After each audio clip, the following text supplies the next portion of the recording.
enough. It's all about setting the mood. Would you like to come on stage? Would you like to come at the podium to me?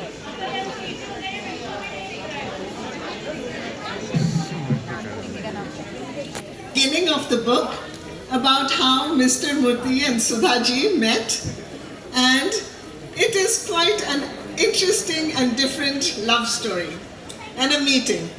So at this point Sudhaji is working in telco, and every day she takes the telco bus to get to work, and right next to her sits a young man.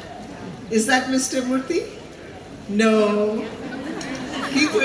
Keep listening. But he's always reading these fun books. And Sudhaji loves to read.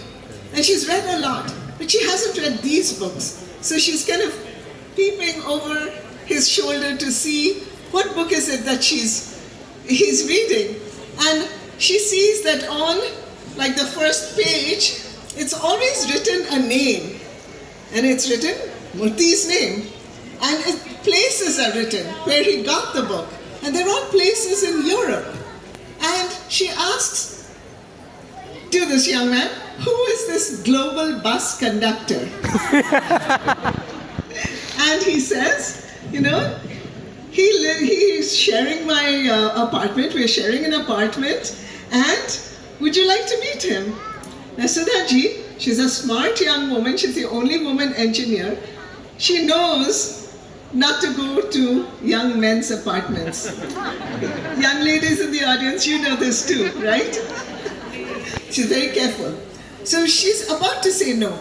Then this guy says, he has lots more books like this. He has shelves and shelves full of books. In fact, that's all he owns. Now she's intrigued, and she thinks, okay. So she cautiously says, yes, I'll stop by tomorrow. What is she imagining? This is what she's imagining. It was too tempting, the thought of an entire room filled with exotic foreign writers she had not read and might never come across elsewhere. Shelves and shelves of books she could perhaps borrow. And the owner of the books, she admitted to herself that she was quite curious about him. What would he look like? Now you have to remember, Sudhaji is a die-hard Hindi movie fan, right? So this is what she's imagining. In her mind, she imagined this intrepid world traveler to be suave and debonair, tall and broad-shouldered. Maybe, she thought, he would look like Rajesh Khanna, sporting sideburns and boots. All right, she said, I'll stop by tomorrow, just for a little while. And now comes the day she walks into this flat. When she walked into Prasanna's flat, though, she was surprised by the man her co-worker introduced her to. He was thin and slight, with thick glasses and a small scar on his forehead, a far cry from a movie star.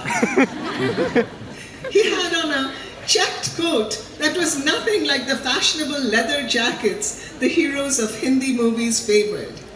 He was quiet, almost shy, she thought, until they started discussing books.